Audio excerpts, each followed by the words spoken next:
Operation సింధూర్తో ఉగ్రవాదులకే కాదు పాకిస్తాన్ ఆర్మీకి కూడా చావుదెబ్బ తగిలిందా? పాకిస్తాన్లోని పెషావార్ విమానాశ్రయంలో ఓ పాకిస్తానీ చేసిన వీడియో ఇప్పుడు వైరల్ గా మారింది. అక్కడి నుంచి 4 యుద్ధ విమానాలు వెళ్లాయని, కేవలం 2 మాత్రమే వెనక్కి వచ్చాయని అతను చెప్పుకొచ్చాడు. మరి మిగతా 2 పాకిస్తాన్ యుద్ధ విమానాలు ఏమైనట్టు? ఇదే ఇప్పుడు అందరిలో చర్చకు దారితీసింది. వాటిని భారత ఆర్మీ కూల్చేస్తుందా? ఈ చర్చ కూడా జరుగుతోంది.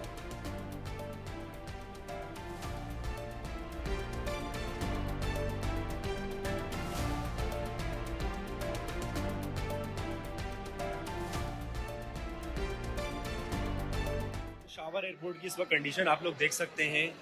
ये कंडीशन है गाइस इस वक्त पेशावर एयरपोर्ट की। इंडिया और पाकिस्तान की जंग जो है वो छिड़ गई है। इस्लामाबाद में जा रहा था, सही है, लेकिन इमरजेंसी फ्लाइट जो है हमारी वो लैंड हुई है पेशावर में। अब कुछ नहीं पता कब तक हम यहाँ पे रहेंगे। फड्डा हो गया है, वहां पे फड्डा हो गया है और जंग छिड़ गई है इंडिया पाकिस्तान की। पाकिस्तान ने यहाँ से 4 अपने जंगली जहाज भेजे थे, जिसमें से 2 वापस आ गए और 2 नहीं है।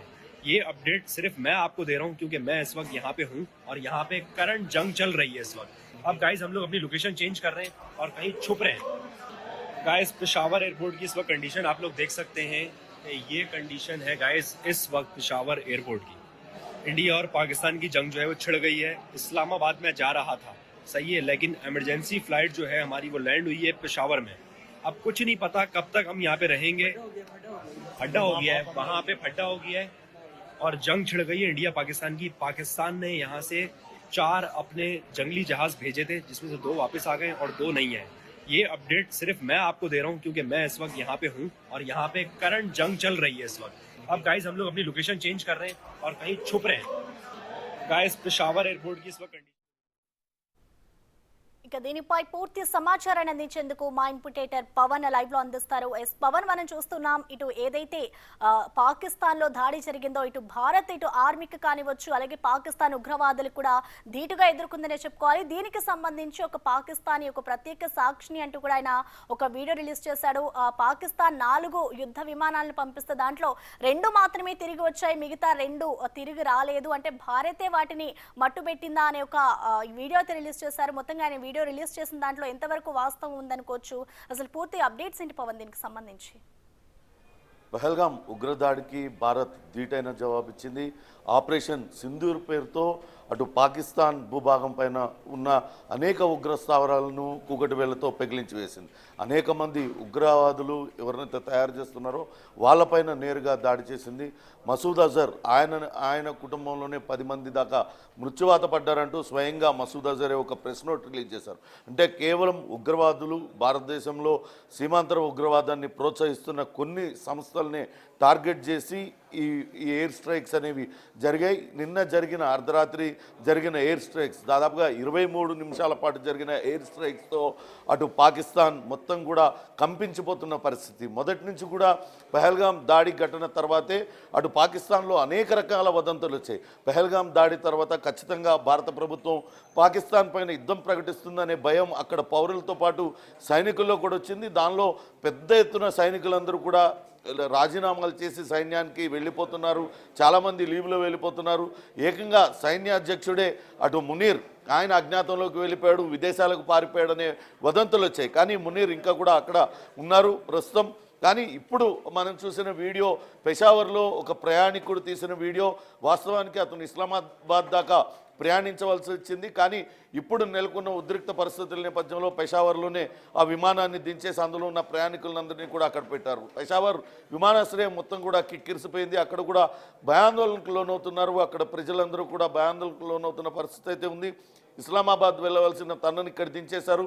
ఇక్కడి నుంచి 4 యుద్ధ విమానాలు బయలుదేరి వెళ్ళాయి, కానీ 2 తిరిగి వచ్చాయంటూ అతను చెప్తున్నారు. అంటే ఖచ్చితంగా అటు రాత్రి జరిగిన దాడులకి అటు ప్రతి దాడికి పాకిస్తాన్ ప్రభుత్వం ప్రయత్నించి ఉండొచ్చు. దానిలో అటు భారత్ ధీటైన జవాబు ఇవ్వడంతో అవన్నీ కూడా కుప్పకూలిపోయి ఉండొచ్చు. కానీ ఉదయం నుంచి కూడా సోషల్ మీడియాలో రకరకాల అసత్య ప్రచారాలు చేస్తున్నారు.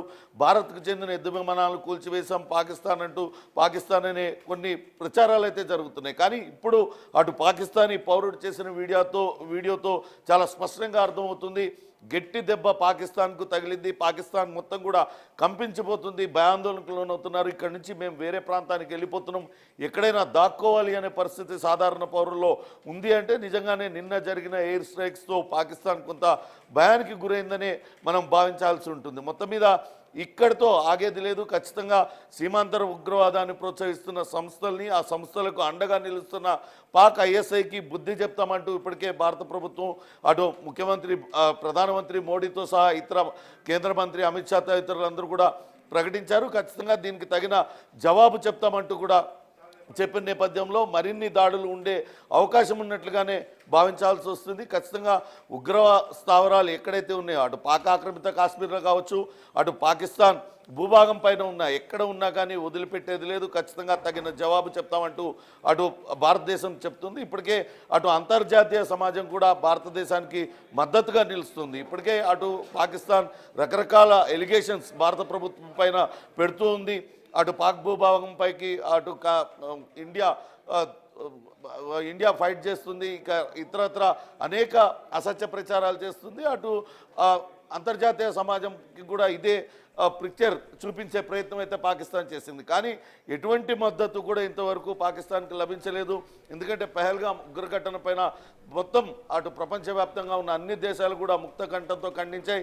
నిన్న జరిగిన ఎయిర్ స్ట్రైక్స్ పైన కూడా ఎక్కడ కూడా పౌరులకి కానీ ఇతర పాకిస్తాన్కు సంబంధించిన అటు మిలిటరీ శిబిరాల మీద కానీ ఎక్కడా కూడా చేయలేదు. కేవలం అక్కడ ఉగ్రవాదులుగా అటు అన్ని దేశాలలో ఉగ్రవాదులుగా ముద్రపడిన వాళ్ళని, వాళ్ళు నిర్వహిస్తున్న అక్కడ ఉగ్రవాద సంస్థల్ని, ఉగ్రవాద కేంద్రాలపైనే ఈ దాడి జరిగింది. ఖచ్చితంగా ఇది ఒక గుణపాఠంగా పాకిస్తాన్ భావించాల్సి ఉంటుంది. ఖచ్చితంగా రాబోయే రోజుల్లో ఎట్టి పరిస్థితులు కూడా ఉపేక్షించేది లేదు.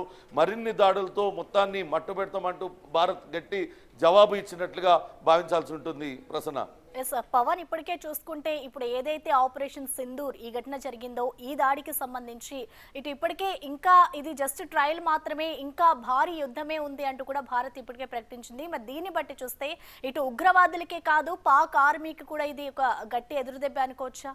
ఖచ్చితంగా మొదటి నుంచి కూడా ఉగ్రవాద సంస్థలకి పాకిస్తాన్ ఆర్మీ వెనుక నుండి వెన్నుదన్నుగా నిలుస్తుంది.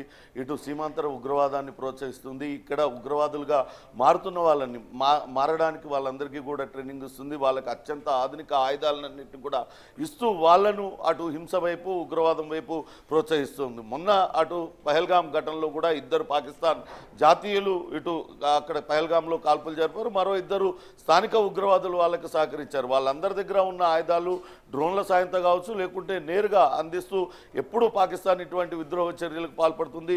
అటు లష్కర్ తోయిబా కావచ్చు, ఇతర ఉగ్రవాద సంస్థలు దీని వెనకాల ఉంటాయి. వాళ్ళ వెనకాల ఐఎస్ఐ ఉండి ఈ కుట్రలన్నీ కూడా చేపిస్తూ ఉన్న నేపథ్యంలో నిన్న జరిగిన దాడులతో అటు కేవలం అటు బావల్పూర్లో కావచ్చు, ఇతర ప్రాంతాల్లో కూడా బావల్పూర్లో అతిపెద్ద మిలిటరీ బేస్ పాకిస్తాన్కు ఉంది.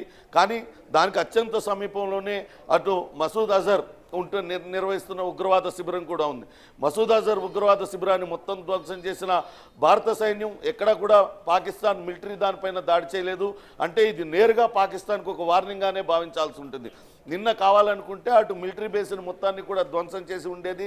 కానీ అటువంటి చేయకుండా మేము తలుచుకుంటే ఏదైనా చేస్తామనే ఒక సంకేతాన్ని అయితే పాకిస్తాన్కి ఇచ్చినట్లుగా భావించాల్సి ఉంటుంది. మొత్తం 9 ప్రాంతాల్లో ఉన్న ఉగ్రవాద శిబిరాలన్నింటినీ కూడా నేలమట్టం చేసింది. ఇప్పటికే 100 మందికి పైగా ఉగ్రవాదులు ఈ దాడిలో మృతి చెంది ఉంటారని భావిస్తున్నారు. ఇది పాకిస్తాన్ సైన్యం నేరుగా ఎప్పుడు కూడా యుద్ధం చేయలేక ఇటువంటి సీమాంతర ఉగ్రవాదాన్ని ప్రోత్సహిస్తుంది. ఇది ఖచ్చితంగా పాకిస్తాన్కు పెద్ద ఎదురుదెబ్బగానే భావించాల్సి ఉంటుంది.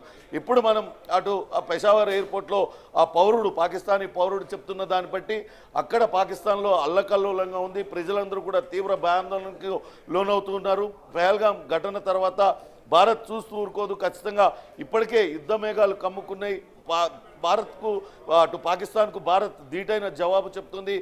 తమ అంతా కూడా ఎక్కడో సురక్షిత ప్రాంతాలకు వెళ్ళిపోవాలనే భయం వాళ్ళల్లో నెలకొనుంది. కానీ నిన్న జరిగిన దాడిలో కావచ్చు, ఈరోజు ఉదయం అటు మిలిటరీ అధికారులు కూడా ఒక మీడియా సమావేశం పెట్టారు. ఎక్కడా కూడా మామూలు సాధారణ పౌరులపైకి కానీ అటు మిలిటరీ జోలికి కానీ పోలేదు. కేవలం ఉగ్రవాద శిబిరాలనే టార్గెట్ చేసి మేము వాళ్ళకు బుద్ధి చెప్పామంటూ కూడా చెప్పారు.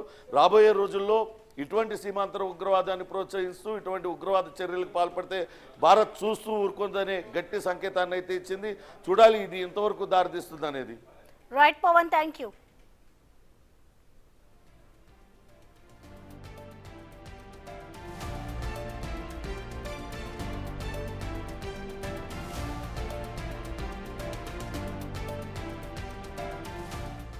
कंडीशन आप लोग देख सकते हैं, ये कंडीशन है गाइस इस वक्त पेशावर एयरपोर्ट की.